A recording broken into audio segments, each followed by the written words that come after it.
Bonjour et bienvenue sur cette nouvelle vidéo. Aujourd'hui, je vais vous présenter ce projecteur. Donc, c'est un projecteur de chez Iyosho. Vous allez voir qu'il est vraiment très bien, avec plein de connectiques, des menus faciles d'accès, faciles à régler, faciles à mettre en service. Si vous n'êtes pas encore abonné à la chaîne, abonnez-vous tout de suite. Si vous avez des questions à poser par rapport au projecteur, posez-les en dessous, j'y répondrai dans les plus brefs délais. Et maintenant, je vous présente le projecteur et vous allez voir qu'il va vous plaire. Il est vraiment très bien, complet, il manque rien. Allez, à tout de suite.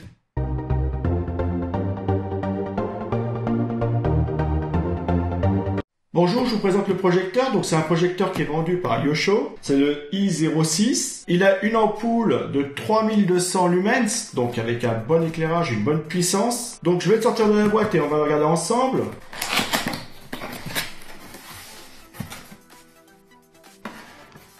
Donc la boîte elle est assez imposante et vous pouvez voir que le projecteur, il est bien protégé. Il est ici bien protégé. Regardez, de la mousse partout, il n'y a aucun risque au niveau des chocs. Donc je le sors de la boîte et on le regarde ensemble. Donc voilà tout ce qu'il y avait dans la boîte. Donc ici vous avez le projecteur bien sûr. Comme vous pouvez le voir, il est imposant. Regardez, un beau projecteur. On a un câble d'alimentation ici pour un pays de l'Union Européenne, un autre pays que le nôtre. Donc celui-là, je vais pas m'en servir, je vais le noter tout de suite. On a une télécommande, un câble HDMI. On a des câbles pour brancher tout ce qui est au niveau son et vidéo. On a un câble VGA, ça c'est important pour le brancher sur un ordinateur, très bien. Et un câble d'alimentation qui va bien nous convenir, donc très bien. On a une chiffonnette, une carte Iyosho avec leur adresse mail et le manuel d'utilisation pour la mise en service. Très bien, donc c'est un manuel qui est écrit en anglais, d'après ce que j'ai vu. Donc on a les différentes parties qu'on retrouve ici. Donc très bien. Donc ils expliquent pour faire le focus, les différents boutons. Donc on va les voir à l'arrière, les différentes aussi connectiques à l'arrière, les réglages. Donc ça c'est cette partie qu'on va retrouver ici. Très bien. Donc on voit qu'on peut le brancher sur un magnétoscope, un lecteur de DVD avec ces câbles-ci. Fourni avec, comment le brancher à un ordinateur. Donc comme vous pouvez le voir, il y a pas mal de schémas, ce qui va nous faciliter la vie au niveau de l'utilisation. Il y a juste à regarder, même si vous ne comprenez pas l'anglais, avec les schémas, vous allez pouvoir vous y retrouver. Donc très bien, la télécommande, comment l'utiliser. On peut aller voir dans les différents menus pour retrouver nos photos, etc. Très bien. Donc au niveau écran, on a c'est du 1280 par 800. Donc c'est vraiment très bien. 120 pouces, Full HD. Je vous laisse tout ça, ça peut peut-être vous intéresser, cette partie-ci. Donc là, c'est spécification de l'appareil, très bien. Donc vous voyez ici que l'ampoule peut durer 30 000 heures, donc c'est pareil, c'est très bien. Donc c'est en anglais, mais compréhensible à regarder. Donc l'appareil en lui-même, ici, en façade, derrière cette protection, on a la lentille. Alors je vais ouvrir et on va la regarder ensemble. Voilà, regardez, belle lentille, un beau diamètre. Très bien. Donc pareil, marqué Iyosho, grille de ventilation. Donc je vais la protéger parce que quand même c'est assez fragile. Je ne vais pas faire de bêtises avec ça. Ici, sur le côté, vous avez la molette pour régler le focus, la mise au point. À l'arrière, on a toutes les connectiques. Alors pour brancher l'alimentation, la mise en route. Après ici, on a tout ce qui est au niveau de ce câble-ci là. Vous voyez, c'est le câble RCA. Et là, après, ici, vous avez les entrées USB, les entrées HDMI et le VGA pour le PC. Donc, en fin de compte, il y a vraiment tout. Il est vraiment très bien. Donc, au niveau connectique, vous avez vu, il est fourni.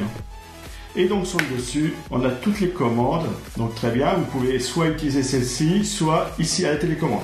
Donc, on va regarder ça ensemble. La télécommande, la voici. Donc, on descend le son, lecture, pause, entrée, la sélection. Très bien. On va y mettre des piles, donc c'est deux petites piles, c'est des AAA. Je vais tout de suite y mettre deux piles, comme ça elles seront mises. Donc des petites piles, c'est des AAA comme celle-ci. Voilà, une. Et voilà l'autre, deux. Voilà, la télécommande elle est prête. Donc ici on a le câble VGA, après vous l'utilisez ou pas, l'alimentation et le câble HDMI. Donc en principe, maintenant, on utilise beaucoup le HDMI. Donc le câble HDMI mesure 95 cm. Donc à savoir, pour votre installation, le câble VGA, je vais vous donner la grandeur quand j'y suis, comme ça sera fait, ainsi que le cordon électrique. Donc le câble VGA, lui, fait 1,35 m, donc il est beaucoup plus grand. Voilà, avec les protections ici. très très bien, de protection. Et le câble électrique qui est là, le câble d'alimentation. Alors vous pouvez voir, la prise elle est très bien, hein. Très bonne conception, c'est du solide, hein. C'est le fil il est épais, il n'y a pas de souci là-dessus, hein. Très très bien. Je vais vous donner la longueur. Donc la longueur du câble est de 1,40 m. Donc écoutez, je vais le mettre en route, je vais le démarrer, on va regarder les différents réglages. Donc voilà, j'ai tout branché, j'ai branché le cordon électrique ici, le câble VGA ici, d'accord. En dessous, comme vous pouvez le voir ici, il y a des patins, parce qu'on a oublié de regarder le dessous. Ici, vous pouvez le régler pour au niveau de la hauteur. Et là, c'est le filtre en fin de compte, hein. Je vais ôter. Cette partie-ci, on la regardera tout à l'heure. Voilà, et les 4 pieds, enfin les 4 patins sont souples. Hein. Donc très bien. Je le positionne bien plan. Voilà. Donc comme vous pouvez voir, j'ai bien branché l'électricité, j'ai tout branché, tout est ok, le VGA. Donc je vais le mettre sous tension. Voilà, c'est fait. Donc là, la lumière rouge, ça veut dire qu'il est sous tension, mais qu'il ne fonctionne pas. Donc je prends la télécommande et j'appuie sur la mise en marche. Voilà, donc lumière verte, très bien.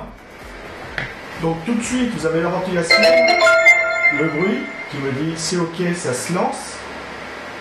Et donc voilà ce que vous allez avoir sur votre écran. Donc vous allez avoir le menu avec photo, musique, movie, e-book. À partir de maintenant, vous pouvez avoir accès à plusieurs choses. C'est-à-dire que là, vous allez pouvoir avoir accès à vos photos, à votre musique, à vos vidéos et à vos e-books. D'accord ? Ça, c'est si vous allez brancher une clé USB sur votre appareil, d'accord? Donc sur cette touche-là, ici, on a le menu. Si j'appuie toujours en dirigeant vers le projecteur, voilà. Donc là, j'ai bien la partie menu, où je peux changer certaines choses. Revenir en arrière, voilà. Ici, sur la télécommande, vous voyez que vous avez la touche menu et juste à côté, il y a la touche qui va vous donner accès aux différentes connectiques. Là où vous aurez branché un appareil, vous pourrez le lire. Donc je vais appuyer dessus, enfin, toujours en dirigeant vers le projecteur. Voilà.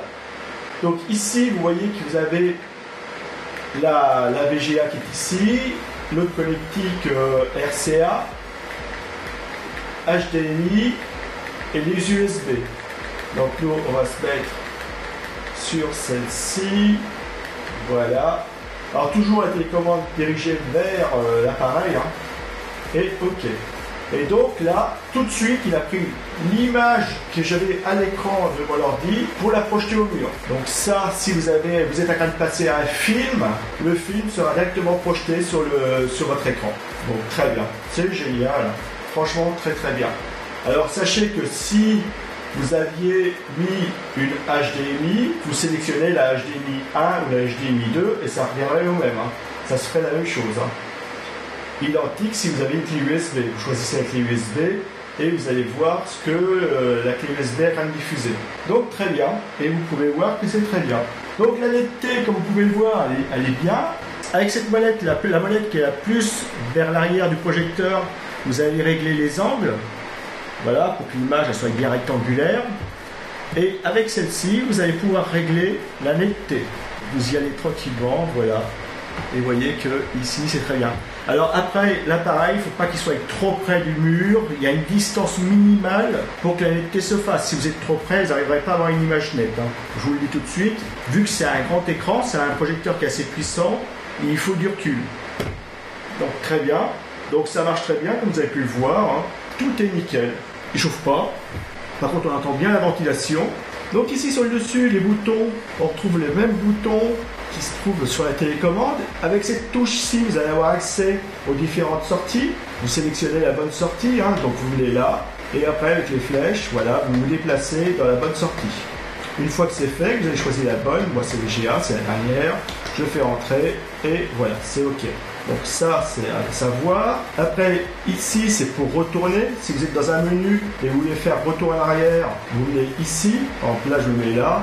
Ça ne me plaît pas, je vais faire retour en arrière. Et voilà, je suis revenu à l'image. Donc ici, on a les menus. On va les regarder en détail. Comme ça, on va voir tout ce qu'il y a dedans. Sinon, tous les autres boutons, hein, c'est monter, descendre, à droite, à gauche, entrée. Pour le volume aussi, hein, vous allez pouvoir monter et descendre votre volume à partir d'ici.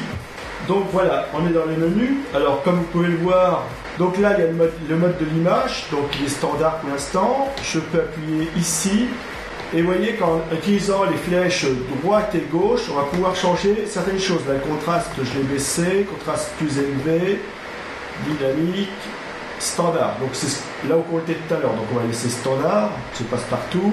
Donc ici, avec la flèche du haut, on va passer à température de couleur. Ici, là, je fais entrée. Et vous voyez qu'on peut changer au niveau des couleurs. Si les couleurs ne vous plaisent pas, vous les changez. Voilà, vous avez plusieurs. Vous pouvez avoir votre réglage personnel. Nous, on va mettre standard, user, je ne sais plus, c'était standard. Voilà, c'est ça. Donc là, je fais retour. Après, je peux aller au niveau du ratio ici. Donc là, je me suis mis en 4 tiers, mais on va se mettre en 16 neuvième. Donc je fais entrée. Et vous voyez qu'ici, je peux changer le style d'image. Donc je vais être en 4 tiers ou 16 neuvième. On va se mettre en 16 neuvième. Je fais OK. Donc là, ça sera 16 neuvième. Et sinon, après, PC, alors les réglages du PC, vous pouvez avoir des réglages, faire vos réglages, plusieurs branchements sans aucun souci. Le projecteur fonctionne très bien. Donc maintenant, je vais l'arrêter. On va regarder au niveau du filtre, ce qu'on avait dit tout à l'heure. Donc la télécommande, toujours dirigée vers le projecteur, pas au milieu, parce que vous voyez que ça ne fonctionnera pas. Voilà, ça ne fonctionne pas, comme vous pouvez le voir. Vous voyez qu'ici, à l'arrière, alors je vais vous montrer vite fait, il y a ici marqué IR. Et sur l'avant, pareil, ici, vous avez ici, cette partie-ci. Donc si c'est dirigé ici, ça va s'arrêter. Voilà, vous voyez, je rallume. Voilà. C'est parti. Et à l'arrière, dirigez-la vers cette zone-là. Donc voilà, je me mets là. Et voilà. Donc toujours vers la zone qui va. Si vous êtes sur le côté, ici par exemple, ça ne fonctionnera pas. Donc très bien. Bon, une fois que c'est éteint, je vais couper le courant ici. Je vais le débrancher. Et donc maintenant, on va remettre la protection ici. Alors n'oubliez jamais la protection à l'optique, c'est quand même quelque chose d'assez fragile. Prenez-en soin. Voilà, c'est fait. Au moins la lentille est bien protégée, il ne peut rien arriver. Et maintenant, on va regarder au niveau du filtre, ici. Alors pensez bien, hein, si vous êtes au niveau du réglage, vous êtes un peu juste, vous pouvez, voilà, surélever un petit peu l'avant pour rediriger l'appareil vers le haut. Donc voilà. Donc prenez votre temps. Donc vous voyez, c'est ce genre de filtre-ci. Donc pareil, à nettoyer régulièrement. Et après, vous le remboîtez bien, verrouillez, et voilà, c'est reparti. Bon, vous avez vu quand même, bel appareil. Donc là, c'est bien les deux réglages. Celle-ci, que l'image soit bien rectangulaire. Celle-ci, pour faire la mise au point. N'oubliez pas. Il est vraiment très complet. Franchement, très très bien. J'en suis vraiment très content. Donc c'est un projecteur vendu par Yosho, c'est un projecteur que je vous conseille. Il est de bonne qualité, facile à utiliser comme vous avez pu le voir, on l'a fait ensemble. Il a toutes les connectiques possibles. Vous pouvez y mettre une clé USB, le brancher en HDMI, le brancher en VGA, le brancher à un lecteur DVD, à votre PC. Il y a un tas de possibilités, franchement très bien. Et au niveau de la puissance, vous avez vu, 3200 lumens. C'est vraiment très bien. Au niveau clarté, c'est vraiment très très bien. Allez, je vous le conseille, faites-vous plaisir, et puis de bonnes soirées cinéma. Il est vraiment très bien. En plus, il y a toutes les connectiques possibles, les câbles, tous les câbles sont fournis, VGA, HDMI, tout, enfin il y a tout. Très très bien.